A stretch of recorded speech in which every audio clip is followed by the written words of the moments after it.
Welcome to Dialogue. A static thing is never science. An interactive, dynamic thing can only be termed as scientific. A scientist with this conviction tries to challenge the existing scientific laws and takes the community forward. I have with me in dialogue today Professor C.S. Unnikrishnan from Mumbai Tata Institute of Fundamental Research. Welcome, sir. You are trying to replace existing law, Einstein's relativity theory, an absolute theory of yours. It is not easy to get digest for a common person. Can you please explain what is your absolute theory and how it is going to make changes in the new scientific paradigm now? It's not that I'm trying to change a theory just for the sake of changing it. Einstein's theory, the special theory of relativity, as you said, it was formulated in 1905. It is a basis of all of dynamics and relativistic physics today. In fact, it is a basis of fundamental physics. Now, it has a very crucial hypothesis.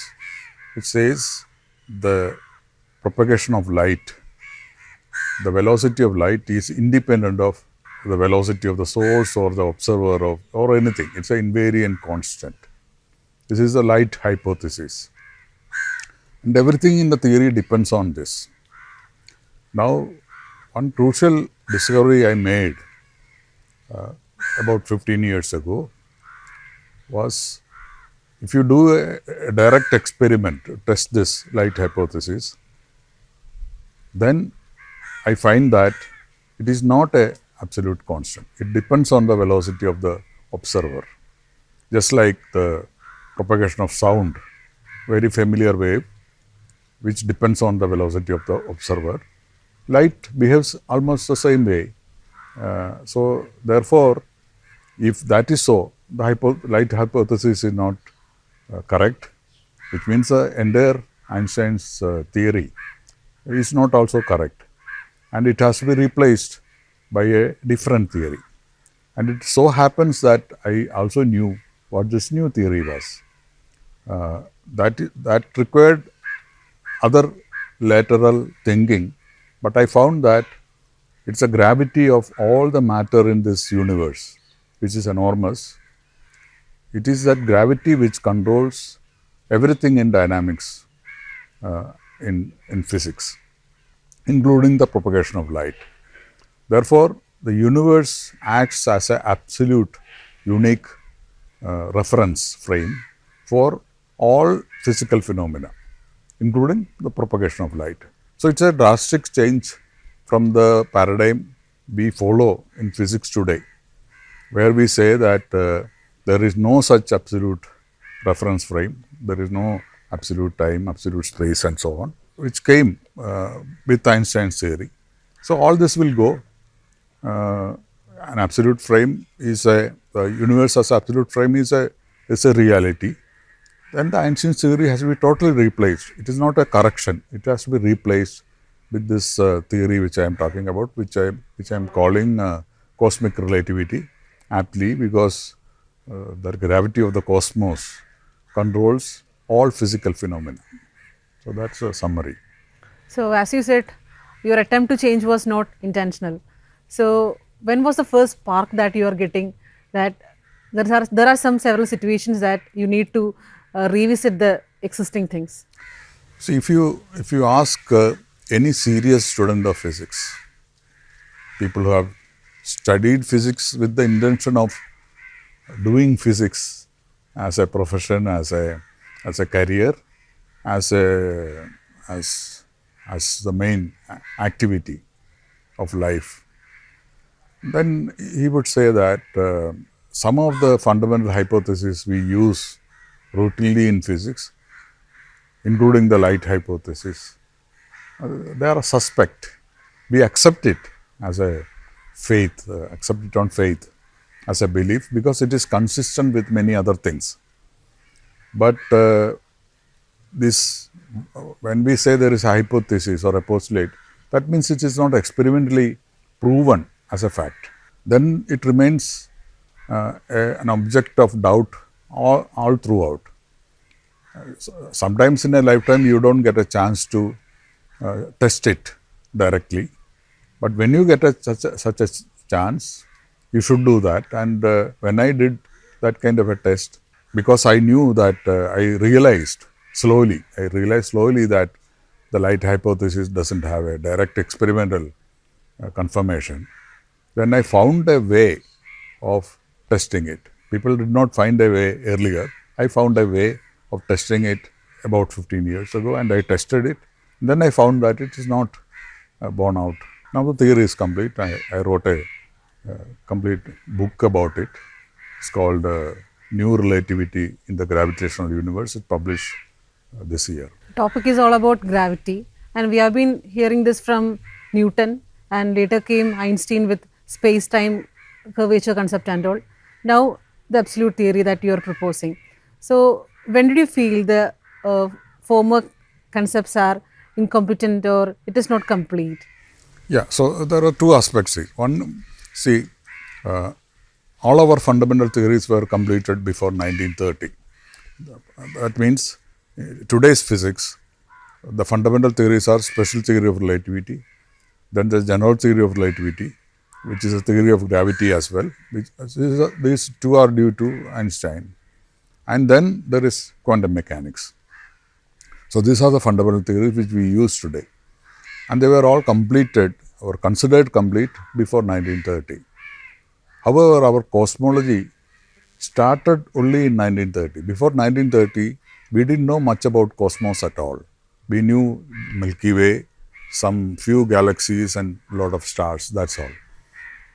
After 1930, after Hubble's discovery of extragalactic world, which is recessing, which is going away from us, which is interpreted as expansion of the universe, then we realize that slowly that the universe is at least 1,000 times larger than what we thought earlier. That means there is a lot of matter also in this universe, which means there is corresponding gravity. So when you calculate this gravity, it's enormous. And since gravity affects every physical phenomenon directly, including the propagation of light, behavior of clocks, whatever, then I realized that it is this gravity of the universe which controls all dynamics. All I had to do was to check whether the numbers match, whether this gravity is sufficient to control everything as we see them. And when I calculated all this, everything agreed amazingly accurately. Then I knew I was completely correct. This is going to be the new physics, and the old physics has to change completely. So Einstein's special theory of relativity, which rejects absolute frame and so on, is entirely wrong. It has to be completely replaced, whereas Einstein's general theory of relativity, it is just incomplete. It is not wrong, but it's incomplete. It has to be supplemented by what I am saying, and it has to be made complete. So that is what I did. Scientific community have heard about emergent gravity from Sri Thanu Padmanabhan, eminent scientist, which is not contradicting Einstein's theory, but this is totally replacing it. Yeah. So how this is going to change quantum mechanics, relative, the theories we have now, and what is going to make the changes in the whole paradigm? Padmanabhan's theory, that was a reinterpretation of the nature of gravity. And this is speculation. There is no empirical support to what Padmanabhan was saying. He was proposing an idea as a behavior of gravity is somehow related to some thermodynamic concepts and so on. That doesn't change anything in the way we use these theories. And of course, Padmanabhan's theory was based on special theory of relativity and so on. What I am saying is of an entirely different nature. I am saying the special theory of relativity with its light hypothesis and so on is entirely has to be, it is not a correct theory. It has to be entirely replaced by cosmic relativity, gravity theory based on the gravity of the cosmos. That is one aspect of it. Since I am saying all phenomena, all physical phenomena involved in dynamics, movement and so on is controlled by this gravity, even the dynamics of atomic entities, which is a theory of quantum mechanics, has to now depend on this interaction, the interaction of all the matter with the entities in the laboratory as a basis of quantum mechanics also. When I do that, I also see a change, a definite change in quantum mechanics. I have not talked about that very much so far, though I have written some papers on that. That is for future activity, but not only in relativity, but also in quantum mechanics. I know now what is the correct way of doing things, what is the correct physics, and so both will change. So it's a I'm promoting, I am advocating change in the whole paradigm of fundamental physics, dynamics, relativity, and quantum mechanics. Concepts like tachyons from ECG Sudarshan, the Einstein law was telling no other matter can travel faster than light. But according to your new concept, what is the displacement of light and details regarding that? Yeah.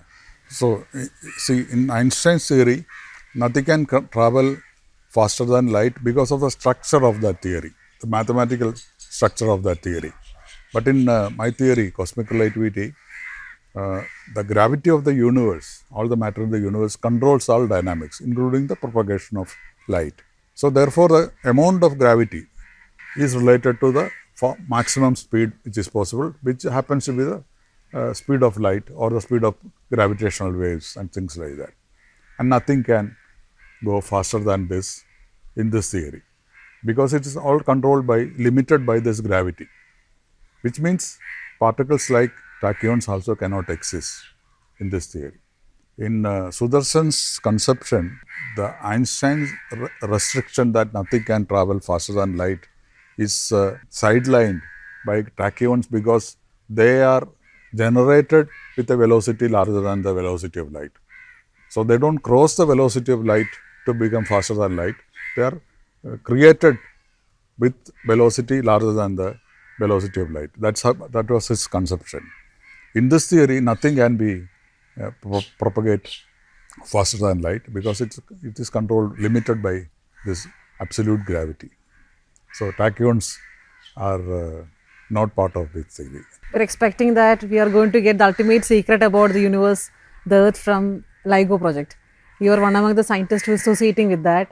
And what are the details that soon we are going to expect, and how is it happening in India also? LIGO detection of gravitational waves opens a new window to see objects in this universe. Some things which we cannot see with light now can be seen by detecting the gravitational waves from those sources, like a black hole, binary black holes, faraway neutron stars and things like that. So, it reveals certain secrets of what we couldn't see earlier, we can see now. In that sense, it is new astronomy. But there are certain challenges too. Yes. So, in fact, detecting it itself was a very great challenge. It took 30 or 40 years of development. It would have been a good thing to have a third LIGO detector in India. That is why we proposed it about 10 years ago. And the government was very supportive, and the project is on. But in the last 6 years, we haven't had much progress in that project, which I am very much pained about and disappointed about, though I am part of it. In fact, I am so disappointed about it that I recently wrote a paper re-evaluating the relevance of the LIGO India project with a slightly negative conclusion that the relevance has gone down, though it is still worth doing it. It may face the danger of being just a supportive instrument, which is not very nice for India when the country is willing to spend thousands of crores for a fundamental physics project. It has to be discussed in public again, is what I feel. How do you evaluate the Indian education system in developing the scientific temper in a child from school days onwards to developing a researcher or scholar or scientist? Many of us, not only me, many of my friends came through the Indian educational system. In fact, the vernacular system of education then along with that, English education and so on. And we had good teachers, and I don't think we suffered in any way in developing a scientific temper and so on, because this country always talked about this. Of course, we are among a environment where there are a lot of superstitions and ritualistic beliefs. So we have to surpass all that, which is an individual effort. We can fall into that, or we can be out of it. And when we learn, and so the education system is, at least in the beginning stage, it is good. But in the university, the teaching is as if this is science came from the West. You learn all these techniques, these methods, and then you can be part of this as an accessory. You go abroad, you can make a name for yourself, but this is science from the West. And that attitude has to change. It is science, it's science global. We have contributed it maybe at some stage. Definitely you have heard about the Kerala School of Mathematics and Astronomy in the 15th century and so on. And if you look at those books, it's very clear that the level of contributions. So it is a commonwealth. The real commonwealth is this knowledge. And if we fall into this impression of we are doing Western science, then we will never be able to question the fundamental concepts given to us. We'll be scared about questioning these things, hesitation. That should, if that happens, we will never be able to rewrite a theory. We will be never able to change a paradigm, even when we know that what we are thinking is right. So that has to change, and that has to change by exposure and by self-thinking. How Western community is receptive about new changes happening, the so-called the outer world, other than them. So is that any tendency that to nullify nothing other than Western is science or like that? It's a fact. It's a fact that the Western scientists abroad think that it is their science. They made it. We are just doing it. That is true. That's a fact also in some sense. That's because we are not assertive enough. For example, I can state this from the context of what I have done. What I have done is absolutely impeccable in its logic and its empirical evidence. It is right. There is no choice for the physics community, global physics community, but to accept what I am saying eventually. That I am completely sure. I am more confident than Copernicus or Galileo in this aspect. However, the Indian science community, which should have looked at what I have done, scrutinized, debated it, and either rejected it based on this debate or accepted and supported me, have kept absolutely quiet with no response, which has greatly delayed the acceptance of what I am saying. But eventually it has to be accepted, because the universe, with all its galaxies and matter, after all, it exists. We know that it exists, we can see through a telescope.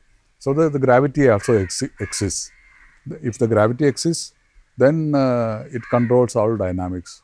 So what I am saying is logically correct, it's empirically correct, there is no choice. But the question is whether the Indian scientific community will ever take courage in saying that we can say something new. We can also advance a new paradigm and contribute to science. And until that happens, it will stagnate. But I am determined to make people look at it. Having a very desperate response from your fellow community. So how do you take things forward? Yeah, see, it requires enormous integrity, confidence in one's results, and a belief in what one has done properly to sustain, because one can be easily discouraged in this kind of a situation. But I am not discouraged at all. I am not deterred by this kind of petty response. because I know that this has happened many, many times in the history of science. It has happened. So I'm repeatedly warning the scientific community in India that listen to me. Just listen to me what I'm trying to say. Debate. And if you have an objection, let's debate it. But if you cannot object to what I'm saying, support me. And I will more vigorously do this. I recently joined the Defense Institute of Advanced Technology in Pune, and they are very supportive. And I am going to advance these theories, its applications in the next 4 or 5 years very vigorously. So I think it's important to talk about different governments' sensitivity towards science and developments happening all around. You have experiences of Yes. 30, 40 years. See, there is a government policy for science, and this policy has been very generous in this country all the time. Of course, this was expected from Nehru's time, because Nehru had a personal friendship with many scientists at that time. People like Homi Bhabha or Saha, who built up institutions. There's a personal relationship with that. After that, Indira Gandhi and various prime ministers like that, this policy has continued. And it's also, there's a realization that the support of fundamental science was very crucial in the development of two absolutely crucial departments, the Department of Space and the Department of Atomic Energy in the country. And of course, associated with that, all other science departments. So generally, both the public perception as well as a politician's perception. Politician means people in power of various government. They were all very supportive of science in India, because they want a visible scientific activity of the country, certainly at a level which is high enough to be noticed by the global physics community, global science community. And that is being continued even by government today, though it is not very clear whether all support for science is a measured, well-judged things, that we cannot say. But even today, the support for science is good. But at the same time, the support for primary education and so on has remained low. There are a lot more institutions, but the effectiveness of education has not, it has only reduced, I would say. I mean, we cannot build a competent, educated society by doing Byju's application just like that. It has to be happening in the school, in the proper school, and not like just some coaching classes and so on, where that kind of a focus is probably slowly going away, is what I feel. So all the very best, sir. Let your struggle have a result. Let your community ready to hear you and have a debate with you. All the very best. I don't know whether the community will be ready to debate, but I have to force them to debate. That I will force them to debate, and that's what I want to do in the next few years.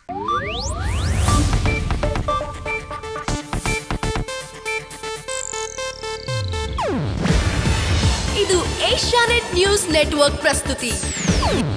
ನೀವು ನೋಡ್ತಿದ್ದೀರಾ Asianet ಸುವರ್ಣ news.